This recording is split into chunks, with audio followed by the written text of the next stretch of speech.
di kawasan perumahan Bintang Jaya, Bekasi, Jawa Barat. Pada penangkapan kali ini polisi ikut menangkap 4 orang tersangka diduga teroris. 4 berbeda.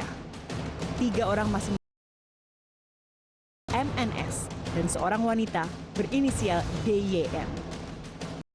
1 orang tersangka lain berinisial S ditangkap di Solo dan 2 pelaku lainnya bom high eksklusif 3 kilo ya 3 kilo. Kalau ini misalnya dinyalakan itu kecepatannya ke tempat dari keledakan ini 400 300 meter itu hancur. Dari penemuan kali ini teroris melakukan perubahan pada pola penyerangan dengan menugaskan seorang perempuan sebagai pengantin atau eksekutor. Menurut polisi, bom tersebut akan diledakkan di kawasan Istana Negara pada Minggu 11 Desember 2016. Mitra Divisi Humas Polri, Kombes Pol Awi Setiono. Keempat pelaku tergabung dalam jaringan Jamaah Khilafah Daulah Nusantara yang berafiliasi dengan kelompok ISIS. Mereka diperintahkan oleh Bahrum Naim. Sepanjang tahun 2016, tidak sedikit teror yang menimpa Indonesia. Rangkaian teror itu dialamatkan kepada kepolisian. 14 Januari 2016, Jakarta dibuat panik dengan serangan bom di kawasan Jakarta Pusat. 2 bom meledak dalam serangan ini. Yang pertama, di pos polisi dan yang kedua adalah bom di pelaku teror di area parkir Menara Cakrawala. 8 orang yang terdiri dari 4 pelaku dan 4 warga sipil tewas dalam serangan itu. Polisi menyimpulkan Bahrun Naim adalah otak penyerangan itu. Dari hasil deteksi kita memang ada komunikasi antara kelompok Syria dalam ini Bahrun Naim kan Abu Jundi kelompok Solo. Dari kelompok Solo ini ada sudah membuat persiapan dengan sel-sel anak-anak selnya untuk melakukan apa yang disebut dengan istilah konser bom yang seharusnya akan dimainkan waktu malam tahun baru. Tetapi karena kita bisa antisipasi, kita bisa tangkap lebih dahulu, kita amankan secara maksimal, maka baru kali ini mereka laksanakan. Namun demikian. 5 Juli 2016, Mapolres Solo, Jawa Tengah juga diserang. Dalam peristiwa itu, seorang pelaku bom bunuh diri tewas dan seorang polisi terluka. Polisi menyatakan Bahrun Naim lagi-lagi sebagai otak penyerangan. 20 Oktober 2016, seorang pemuda 22 tahun menyerang pos polisi di Cikokol, Tangerang. Sultan Aziansyah, tersangka tunggal dalam aksi itu, menyerang Polsek Tangerang dan 4 rekannya yang tengah bertugas dengan senjata tajam.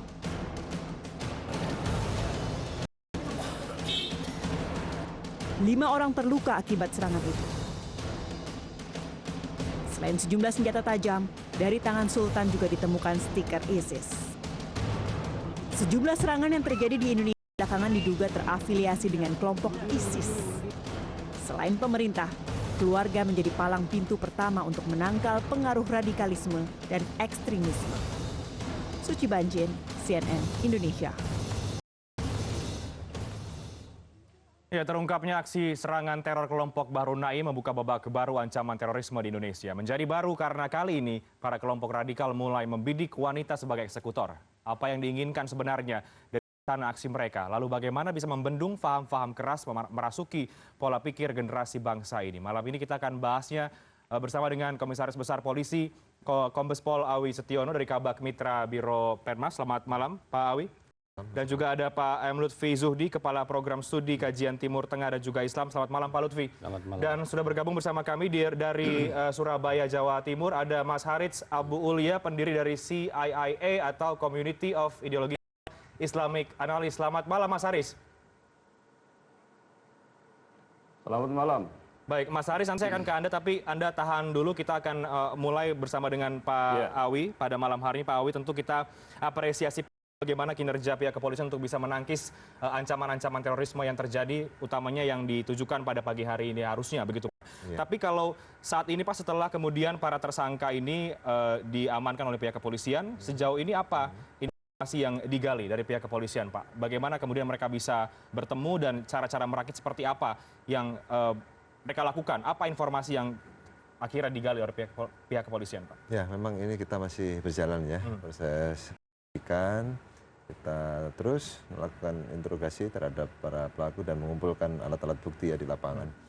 Untuk mengungkap ini jaringan satu persatu tadi siang juga kami sudah sampaikan dari 4 para pelaku ini perannya apa, seperti misalnya MNS ini yang bersangkutan ternyata ada perintah langsung dari saudara BN ya, Bahru Naim ya, bahwasanya membuat sel-sel kecil, kemudian yang bersangkutan juga komunikasi langsung dengan BN. Artinya terkonfirmasi ya Pak bahwa memang ini Ya. jaringan dari Bahru Naim? Gitu? Betul. Kemudian juga tadi yang bersangkutan juga bagaimana merekrut teman-teman yang lainnya, termasuk bagaimana perannya AS membantu merakit bom, kemudian DYN yang akan dijadikan manten ya, karena memang ini kelihatannya rencananya akan melakukan bunuh diri ya. Kemudian kita juga bisa sedikit-sedikit sudah mulai menguak jaringan ini, bagaimana di Jawa Timur, bagaimana di Jawa Tengah, sel-selnya siapa saja. Ini juga tim juga berjalan di lapangan untuk melakukan pengungkapan dan penangkapan tentunya ya. Baik. Sehingga membuat terang kasus ini. Ya, ada 4 kemudian tersangka yang diamankan oleh pihak kepolisian, Pak Awi. Tadi Anda katakan sudah digali informasi terkait dengan bagaimana mereka membuat bom. Bagaimana kemudian cara-cara mereka ini Pak melakukan komunikasi satu sama lain? Ada di Jakarta, ada kemudian di Semarang atau di Solo begitu ya. Seperti apa mereka kemudian akhirnya bisa melakukan perakitan bom yang kemudian dibawa ke wilayah Bintara, Bekasi? Memang ini pemain-pemain lama, tapi hal ini mereka menjadi kelompok kecil yang baru dari BN ini sendiri ya. Kemudian memang mereka juga tidak asing dengan dunia radikal. Kemudian dengan mudahnya BN ini merekrut dan menjadikan mereka ini martir nanti ke depan untuk melakukan bom bunuh diri ini. Kemudian komunikasi mereka juga selama ini melalui medsos, termasuk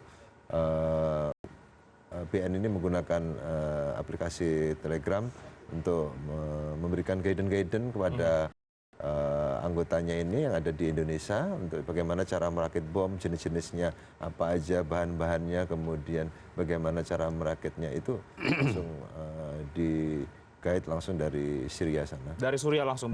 Saya ingin ke Mas Harits. Mas Harits, selamat malam, Mas. Ya, selamat malam. Baik, Mas Harits, kita dapatkan informasi dari Pak Awi begitu mengenai para tersangka yang kemudian saat ini sedang diamankan. Dari apa yang terjadi kemarin, penangkapan terhadap 3 pelaku di wilayah Bintara dan juga 1 orang di wilayah Solo. Saya ingin tahu apa tanggapan Anda, Mas Harits, mengenai penangkapan ini. Ada informasi bahwa ini merupakan jaringan kuat dari Bahru Naim. Yang pertama, di kalangan para pengamat, jadi mereka sudah mendengar memang ada plan serangan pada bulan Desember, dan apa yang dilakukan oleh aparat saya melihatnya ini adalah langkah preventif. Cuman begini, kalau aksi ini juga dikaitkan dengan Bahru Naim, itu saya melihatnya ini adalah sudah justifikasi ya, dan kita juga tidak mengerti bagaimana cara mengkonfirmasi kepada Bahru Naim yang tidak ada di Indonesia. Dia kan posisinya di Suriah. Dan dia bisa komunikasi memang dengan orang-orang di Indonesia melalui internet. Tapi sekali lagi bahwa untuk menjudge bahwa posisi dia sebagai decision maker dari rencana-rencana serangan itu masih perlu pembuktian. Apalagi kalau kemudian dilihat pada perspektif ini adalah aktivitas terorisme, jadi ini perlu bukti yang lebih lagi. Pada kasus yang terbaru ini misalkan ada seorang yang bernama Abu Riza. Kebetulan dalam beberapa kesempatan sempat kita diskusi terbuka, diskusi publik ya, dia menjadi host dan saya juga hadir. Saya mengenal dia, yang saya tahu dia tidak terhubung dengan Bahru Naim, bahkan Bahru Naim memang tidak kenal dia. Baik, artinya Anda meragukan bahwa Dan ini saya terkait juga, dengan jaringan Bahru Naim begitu, Mas Harits? Iya, saya melihatnya apa yang disampaikan Pak Awi atau pihak polisian masih hipotesa dan ini perlu pembuktian lebih jauh. Karena memang fakta yang saya tahu, contoh misalkan Abu Izzah yang dianggap orang yang mensuplai atau kemudian terlibat perakitan bom rice cooker ini, orang yang nggak pernah jadi kenal dengan Bahru Naim. Entah kemudian kalau di dunia maya setelah dia pindah di Suriah, kemudian ada komunikasi. Jadi karena memang fakta empiriknya pernah saya ketemu Abu Izzah dan juga kemudian juga bicara dengan Bahru Naim sebelum dia pergi ke Suriah. Dua orang ini adalah orang yang tidak saling kenal, jadi tidak tahu.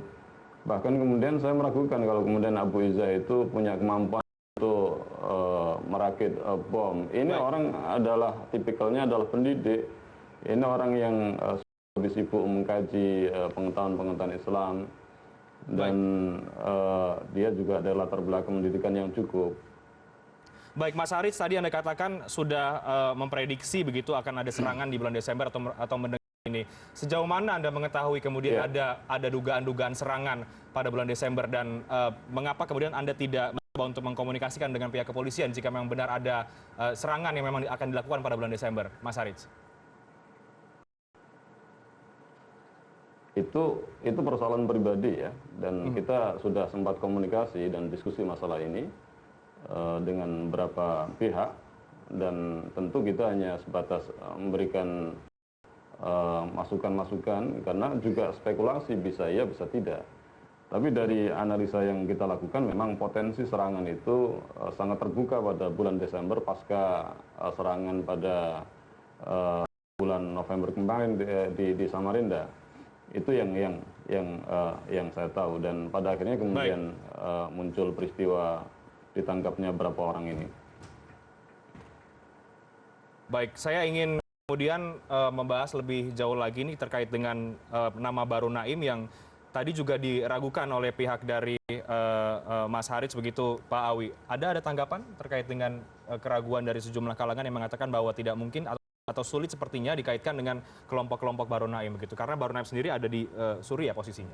Tidak ada masalah karena memang dunia ini sudah tidak ada batas lagi, Mas, ya, karena dengan adanya globalisasi, dengan teknologi masih yang luar biasa sekarang ini, sudah tidak ada jarak lagi, dan fakta-fakta di lapangan yang kita ketemukan demikian kan ini kita kerjakan bukan 1-2 hari. Oke. Gitu loh. Ini jadi kan sudah ada proses minggu-minggu, berbulan-bulan anggota melakukan penyelidikan kasus ini, termasuk ya mohon maaf ada operasi-operasi intelijen yang kita tidak bisa sampaikan di publik ya, karena memang kembali lagi kita harus dalam kasus ini, dalam penegakan hukum tentunya kan kita fakta-fakta hukum yang akan kita bicarakan. Baik, saya ingin ke Pak Lutfi ini mengenai bagaimana kemudian proses penjaringan ataupun perekrutan dari Suriah ke Indonesia terkait dengan banyaknya jaringan-jaringan radikal yang kemudian dikaitkan dengan kelompok Bahru Naim. Tadi diragukan Pak Lutfi, Bahru Naim sendiri ada di Suriah, bagaimana kemudian bisa membangun jaringan di Indonesia. Tapi jawabannya nanti Pak Lutfi usai jeda, kami akan segera kembali usai jeda, tetaplah bersama kami di CNN Indonesia Prime News.